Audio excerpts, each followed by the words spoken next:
I'm coming back with another video.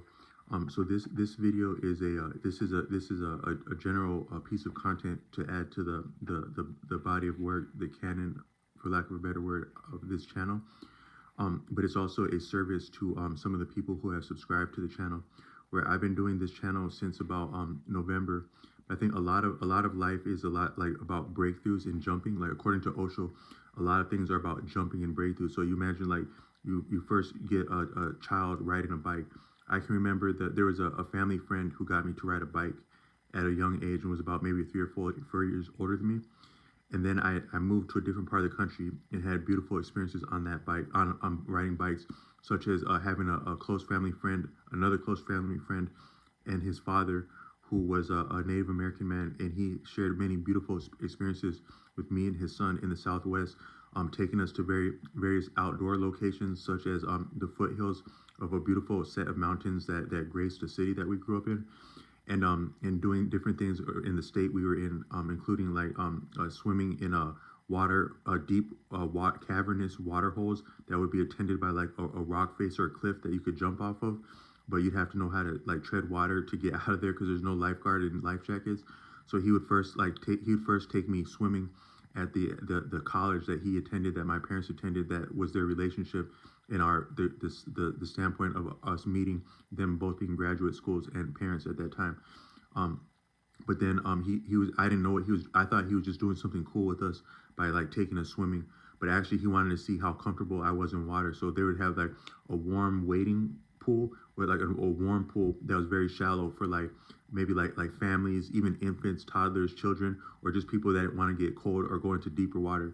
Then next to that, there was an Olympic-sized pool that had lanes that started about, it had a large, some people might actually know what school I'm referring to, just the way I'm describing this swimming place, but in the Southwest. But it had like a thick general area that would be like about 5 feet deep, that you could enjoy yourself in.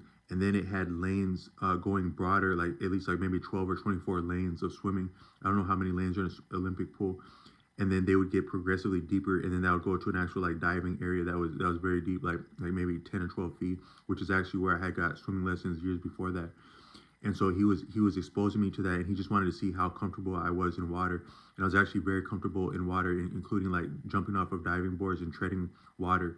There's nothing I'd rather be doing as a child than that.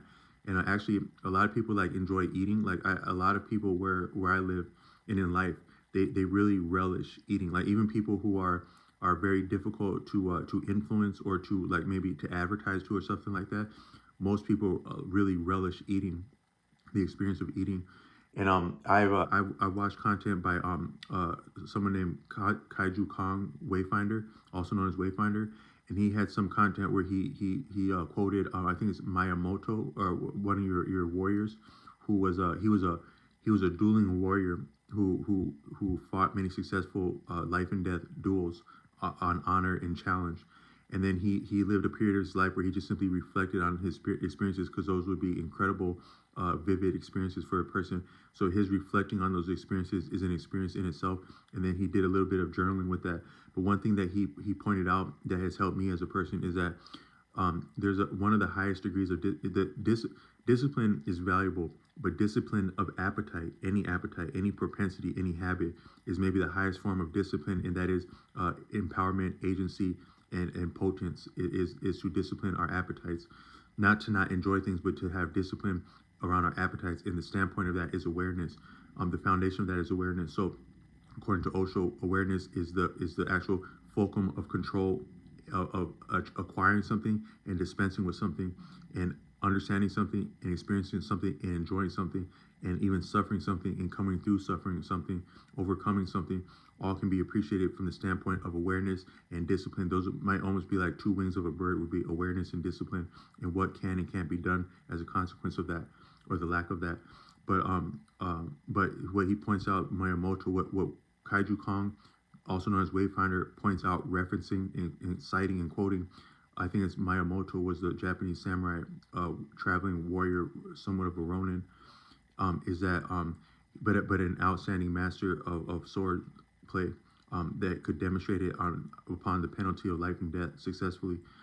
And he pointed out that food should really be appreciated from a pragmatic, that is a use for a use.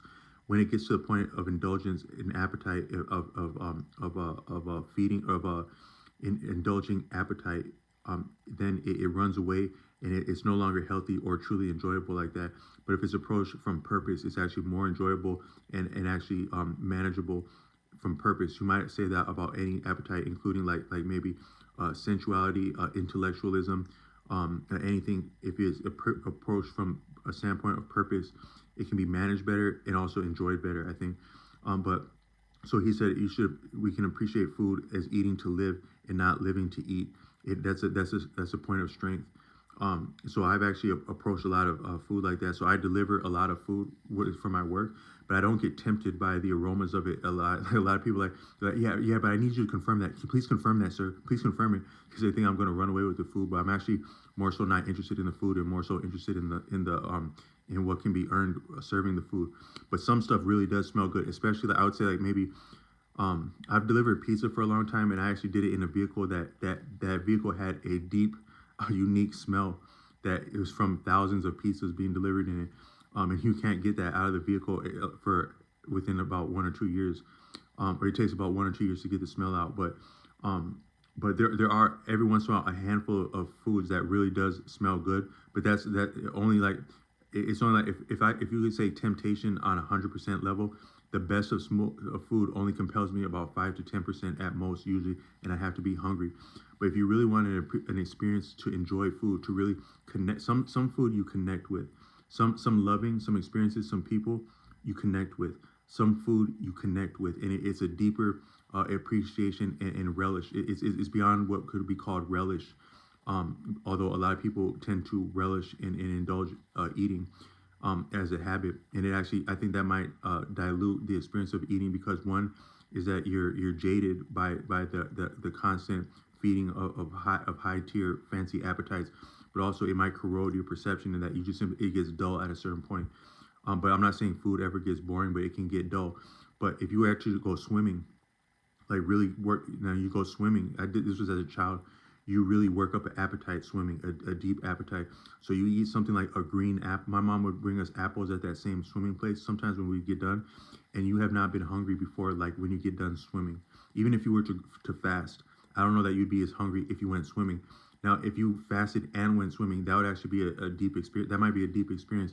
And something so simple as a green apple can be out of sight, out of this world, and really maybe even better for you connecting with it that way. Because would our food be more nutritious if we connected with it and it had a story, or it had it was actually meeting us somewhere it was meeting a need and a lack at a critical junction, and it was no more or less than what we needed right there. What the food needed to continue to exist through us, and what we needed to continue to exist through the food at that point couldn't have been more or less, couldn't have been greater or lesser. That's the experience of eating after swimming, to my real connoisseurs of food. But you might say like maybe the same of like wine after like coming through a real experience or a battle or some real vintage in your life, then to enjoy wine. But the finer thing is actually, according to a man named there's a YouTuber, a men's style YouTuber. I'm gonna put his name in the description. I can't think of his name offhand. And he says that the finer things like cigars and wine and stuff like that, maybe even loving, they're more so intended to enjoy us, and we have the sensation of fulfillment through being enjoyed by what we're consuming. That's actually real fine taste, is to be enjoyed by what you're consuming. It would take a lot of vintage to say a statement like that. I'm gonna try to quote him when I can think of his name. But he's a cool guy with a lot of gray hair, and still looks cool and cooler for having gray hair. But all I meant to say is that so this family friend would take me. He was actually getting me ready to see how comfortable I was, and then from that point, he took us to do a lot of cool stuff in out of doors, away from some of the support of like lifeguards or like the proximity to other people. And one was biking in all kinds of terrain. That was really cool. That was a standpoint of my friend who got me on 2 wheels. But then when I came back, I had more experiences with that friend who got me to be a man, and he got me comfortable with like confrontation and conflict. As it can be sustained, you have to still be doing things the right way to have the footing to sustain conflict in a confrontation, and we don't need any more or less of it than we can handle. But he got me there, and these things happen in jumps. So boom, boom, boom, boom. Now you're on 2 wheels. A lot of life is like that.